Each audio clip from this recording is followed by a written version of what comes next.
The area behind me was always a bit of a wet area, pretty marginal in terms of farming. About half the year it's absolutely sodded, and half the year it dries up and it's not too bad. So, but always been really marginal. We can't do anything in particular with it. So that's where we figured it's got better value as a wetland than it does as a bit of farmed land.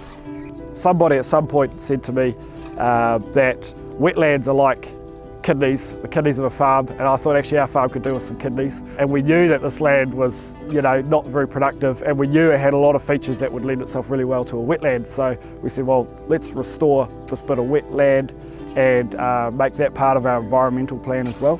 And Greater Wellington got right on board and said, we want to partner with you and make this happen. So that's been really great financially in terms of supporting it, but also probably the most valuable thing is just having the expertise and helping us learn and understand how to build a wetland and create a wetland, and also just how to manage things like, after planting, how do you manage your plants and that sort of thing. So we decided to put in a whole new fence right around the perimeter of that wet area. It's about 1.5 hectares. And then we had the whole lot planted out, so sat down with Greater Wellington, got some advice and got to choose what sort of plants we wanted to go in.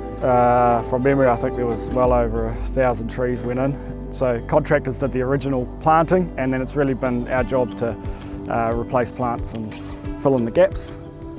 So over the next few years, we would love to see this wetland look as much like it was 200 years ago, full of bird life, full of all the natural wetland trees that would have been there once upon a time, and who knows, maybe even some mudfish at some stage. It's actually at the top of the farm, which means that the water that's coming through all the neighbours' land gets cleaned, and then it goes through our farm. So we actually get all the benefits of it too, because we've got really good clean water that's passed through our wetland and it's now going right through our farm. My advice to farmers would be that if you do have a bit of land that doesn't